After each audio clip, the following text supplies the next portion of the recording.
سورہ توبہ آیت نمبر 51 آپ کے سامنے پڑھی ہے۔ اللہ تبارک و تعالی ارشاد فرما رہے ہیں کہ نبی اعلان فرما دیجئے،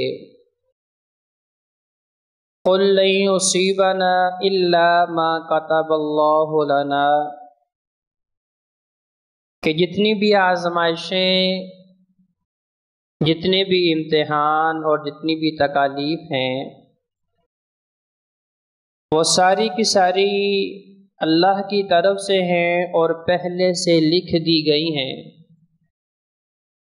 ہوا مولانا، اور یہ بات ذہن نشین کر لیں کہ ہمارا کارساز صرف اللہ ہی ہے۔ ان آزمائشوں میں، ان تکالیف میں، ان مصیبتوں میں اور ان بیماریوں میں اگر کوئی ہمارا مددگار ہے تو ہوا مولانا، وہ ہمارا رب ہے۔ وَعَلَى اللَّهِ فَلْيَتَوَكَّلِ الْمُؤْمِنُونَ، اور ان کو یہ بات بھی بتا دیجئے کہ جو ایمان والے ہیں، جو اللہ اور اس کے رسول پہ ایمان رکھنے والے ہیں، وہ صرف اپنے رب کے اوپر ہی بھروسہ کرتے ہیں۔ حضرات عزیز وقار، اب یہ آیت کریمہ جس میں اللہ تبارک و تعالی نے بڑے آسان سے الفاظ میں مجھے اور آپ کو یہ بات سمجھا دی ہے کہ اس دنیا میں جتنے بھی معاملات ہو رہے ہیں، جتنی بھی اللہ کی طرف سے ہمارے لیے آزمائشیں آنے والی ہیں، جتنی بھی مشکلات میں ہمیں آزمایا جائے گا، وہ مشکل معاشی طور پہ بھی ہو سکتی ہے، وہ مشکل بیماری کی صورت میں بھی ہو سکتی ہے، مختلف قسم کی اللہ تبارک و تعالی کی طرف سے آزمائشیں آئیں گی، وہ ساری کی ساری پہلے سے لکھ دی گئی ہیں، اور ان تکالیف میں، ان مصیبتوں میں، ان مشکلات میں اور ان بیماریوں میں ہم نے کرنا کیا ہے؟ ہوا مولانا، اللہ کا الحاکمین نے وضاحت دے دی، اور قرآن مجید فرقان حمید جس میں اللہ کا الحاکمین نے سابقہ انبیاء اور رسولوں کے واقعات بیان فرمائے ہیں، ان کے متعلق بھی ہمارے لیے رہنمائی یہی ہے، فَاعْتَبِرُوا يَا أُولِي الْأَبْصَارِ، چونکہ اللہ نے انسان کو عقل و شعور دیا ہے، اسے بصیرت و بصارت سے نوازا ہے، اب وہ سابقہ انبیاء پہ آنے والی تکالیف، ان کے اوپر آنے والی آزمائشیں اور مختلف بیماریوں میں ان کا مبتلا ہونا، اور پھر ان کے اندر ان کی زندگی بسر کرنا کیسا تھا، فَاعْتَبِرُوا يَا أُولِي الْأَبْصَارِ، ہم نے جتنے بھی واقعات قرآن مجید میں سابقہ انبیاء اور رسولوں کے پڑھے ہیں، تو یہ بات تو ہمیں سمجھ آ جانی چاہیے کہ اللہ نے جو قرآن میں یہ ارشاد فرمایا ہے کہ جس کے اندر جس حد تک ایمان ہوگا، اس کی آزمائش بھی اس کے ایمان کے مطابق ہوگی۔ اگر کسی کے اوپر آزمائش نہیں آ رہی، اس کے اوپر کوئی تکلیف نہیں ہے، اسے کسی امتحان میں مبتلا نہیں کیا جا رہا، تو پھر سوچنے کی بات ہے کہ پھر اس بندے کا ایمان کمزور ہے۔ جب اللہ نے کہہ دیا کہ میں ایمان کے مطابق پرکھ لیتا ہوں، ایکم احسن عملا، تاکہ میں یہ دیکھوں ان میں سے اچھائی کرنے والا کون ہے، ان میں سے نیکی کرنے والا کون ہے، تو اس کا مطلب یہ ہے کہ بھائیو یہ بات بھی سمجھ آئی کہ جو لوگ ان تکالیف میں، ان مصیبتوں میں، ان مشکلات اور بیماریوں میں صبر کا دامن پکڑتے ہیں، گویا کہ وہ بھی نیکی کر رہے ہیں۔ ایکم احسن عملا، اللہ فرما رہے ہیں ہم دیکھنا چاہتے ہیں کہ ان میں سے اچھائی کرنے والا کون ہے۔ تو گویا کہ صبر کرنا بھی بہت بڑی نیکی ہے۔ کتنی بڑی نیکی ہے؟ اللہ کا الحاکمین نے فرمایا کہ صبر کی جزا تو جنت ہے۔ اللہ کا الحاکمین نے یہ فرمایا ان اللہ مع الصابرین، جو صبر کرنے والے ہیں ان کے ساتھ میں ہوں۔ تو گویا کہ سورہ توبہ کی آیت نمبر 51 میری اور آپ کی رہنمائی فرما رہی ہے ہوا مولانا، کہ جتنی مرضی بڑی سے بڑی تکلیف ہو، جتنی مرضی بڑی سے بڑی آزمائش ہو، ہمارا کارساز کون ہے؟ اللہ ہے، ہوا مولانا۔ کیونکہ کوئی بھی تکلیف میرے رب سے بڑی نہیں ہے، کوئی بھی آزمائش میرے رب سے بڑی نہیں ہے، اور کوئی بھی بیماری اگرچہ وہ دنیا والوں کی نگاہوں میں لا علاج ہو، ان کی نگاہوں میں اب اس کی سٹیج جو ہے وہ اختتام پہ پہنچ چکی ہو، ڈاکٹرز کہتے ہیں کہ اب ہمارے پاس اس کا علاج موجود نہیں ہے، تب بھی یہ بات ذہن نشین رکھنے والی ہے ہوا مولانا،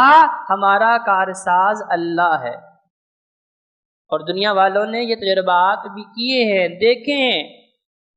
کبھی ڈاکٹر نے کہہ دیا اب تو یہ چند گھڑیوں کا مہمان ہے، یہ چند دنوں کا مہمان ہے، اسے گھر لے جائیں، اس کی خدمت کریں، مدارت کریں، بس اس کے لیے دعا کریں، اب یہ چند گھنٹوں یا چند دنوں کے بعد اس دنیا سے رخصت ہونے والا ہے۔ ڈاکٹر نے فارغ کر دیا، دوائی دینا بھی چھوڑ دی، لیکن اللہ کے سامنے جب انسان سچے دل سے روتا ہے، گڑ گڑاتا ہے، اللہ کو منانے کی کوشش کرتا ہے، اور جب اسے سمجھ آ جاتی ہے ہوا مولانا، کہ بھئی میرا مولا تو اللہ ہے، میرا مشکل کشا تو اللہ ہے، میرا شافی الامراض تو اللہ ہے، کیونکہ سارے اسباب اس کے کن کے ساتھ محدود ہیں۔ جب اس نے کن کہہ دینا ہے پھر زمین و آسمان کی کوئی طاقت جو ہے اس تک اللہ کی رحمت کو پہنچنے سے روک سکتی؟ وہ لوگ پھر کئی مہینے اور کئی سال تک جیتے ہیں جنہیں لوگ کہتے ہیں کہ یہ زندہ کیسے ہے، یہ کھاتا پیتا کیسے ہے، اس کا تو کھانا پینا بند ہو چکا تھا، یہ چلتا پھرتا کیسے ہے، یہ تو نحیف کمزور ہو چکا تھا۔ تو بھائیو بات یہ ہے کہ شفا نہ کسی طبیب کے پاس ہے، نہ کسی پیر فقیر کے پاس ہے۔ شافی الامراض کون ہے؟ جسے حضرت ایوب علیہ السلام 18 سال تک کہتے رہے کہ اللہ یہ تکلیف جو مجھے پہنچی ہے تیرے حکم سے آئی ہے، اور اللہ مجھے شفا بھی تب ملنی ہے اللہ جب تیرا حکم ہونا ہے۔ ہوا مولانا تو ہمارا کارساز اللہ ہے۔ تو ہم نے کرنا کیا ہے؟ وَعَلَى اللَّهِ فَلْيَتَوَكَّلِ الْمُؤْمِنُونَ، جتنے بھی ایمان والے ہیں، انبیاء رسول اور ان کے امتی جو اللہ پہ بھروسہ رکھنے والے ہیں، ان کی زندگی کا طریقہ بھی ہمارے لیے یہی ہے جو اللہ نے حکم دیا کہ بھئی صرف بھروسہ کس پہ کرنا ہے؟ اللہ احکم الحاکمین پہ کرنا ہے۔ اور بھائیو اللہ کا الحاکمین نے دنیا میں کیوں بھیجا ہے؟ یہ دنیا دار الامتحان ہے، یہاں ہم امتحان کی تیاری کے لیے آئے ہیں۔ یہاں دنیا میں آنے کا مقصد صرف یہ ہے کہ اللہ تبارک و تعالیٰ یہ دیکھنا چاہتے ہیں کہ اللہ والے اللہ کی راہ پہ چلتے ہیں یا اپنی خواہشات کی پوجا پاٹ شروع کر دیتے ہیں، رحمان کو خوش کرتے ہیں یا شیطان کے راستے پہ چلنا شروع کر دیتے ہیں۔ تو یہاں دیکھیں امتحان کی تیاری ہے، جیسے آج دیکھیں بورڈ کی 9th کلاس کا رزلٹ ہے، تو اس کے اندر سارے لوگ جو بچے امتحان میں شامل ہوئے سارے پاس بھی نہیں ہوئے، سارے ناکام بھی نہیں ہوئے۔ اب ان میں سے کامیاب کون ہیں کہ جنہیں جو دستور دیا گیا تھا، جو قانون بتایا گیا تھا، جو کتابیں، جو سلیبس تھمائی گئی تھی کہ بھئی تم نے یہ پڑھنی ہے، اس کے مطابق امتحان ہونا ہے، پھر وہ امتحان میں شامل ہوئے تو اللہ کی رحمت سے آج وہ کامیاب ہیں۔ لیکن دنیا میں ایسا بھی ہوتا ہے بہت سارے نہ پڑھنے والے بھی کامیاب ہو جاتے ہیں، جنہیں یہ پتا ہوتا ہے ہمارے پاس تو بہت بڑی سفارش موجود ہے، جنہیں یہ پتا ہوتا ہے کہ بورڈ کے اندر بھی پیسے بھی چلتے ہیں، رشوت بھی چلتی ہے، تو رشوت و سفارش کا سہارا لے کے بھی وہ دنیا میں تو کامیاب ہو گئے۔ لیکن بھائیو جو آخرت کی کامیابی ہے، سورہ بقرہ میں اللہ نے بالکل واضح طور پہ ارشاد فرما دیا کہ وہاں نہ سفارش کام آنے والی ہے، نہ رشوت کام آنے والی ہے. لا تزر وازرۃ وزر اخری، وہاں ایک ذرے کے برابر بھی کوئی کسی کا بوجھ اٹھانے کا روادار نہیں ہوگا. بھائیو بوجھ اٹھائے گا بھی کیسے؟ اس دن اللہ کا الحاکمین کو اتنا شدید غصہ آیا ہوا ہوگا کہ حساب کتاب سے پہلے میدان محشر میں جب سورج 1.25 میل کے فاصلے پہ آ جائے گا، دیکھیں آج ہزاروں میل لاکھوں میل کے فاصلے پہ ہے، لیکن گرمی کی شدت کیسی ہے، اے سی چل رہے ہیں لیکن اس کے باوجود ہمیں سکون نہیں آ رہا، پسینہ تنگ کر رہا ہے، گرمی کی شدت ہمیں بے چین بے قرار کر رہی ہے. لیکن اندازہ لگائیں کہ یہی سورج اب 1.25 میل کے فاصلے پہ آ جائے گا اور انسانوں کے جسموں سے اتنا پسینہ بہے گا، ایک سمندر بن جائے گا، کیونکہ اللہ کا الحاکمین اس دن زمین کو خشک کر دینا ہے. جتنے بھی دریا، ندی اور سمندر جتنے بھی ہیں سارا پانی خشک کر دیا جائے گا، سارے پہاڑوں کو روئی کے گالوں کی طرح اڑا دیا جائے گا اور اس زمین کو کھینچ کے اور بڑا کر دیا جائے گا، سارے مردہ جو ہے زمین سے اٹھا لیے جائیں گے. اور اس دن اللہ کا الحاکمین کو اتنا شدید غصہ ہے کیونکہ وہ لوگ جنہیں اللہ نے منع کیا تھا کہ دنیا میں تکبر نہیں کرنا، دنیا میں غرور نہیں کرنا، گھمنڈ نہیں کرنا، اب وہ سارے متکبرین، سارے وہ جبارون، سارے وہ ظالمون اللہ کے دربار میں پیش ہیں. تو اللہ کا الحاکمین کو اتنا شدید غصہ ہے کہ لوگ حضرت آدم علیہ السلام کے پاس جاتے ہیں، اللہ کے حضور التجا کریں، اللہ حساب ہی شروع کر دے.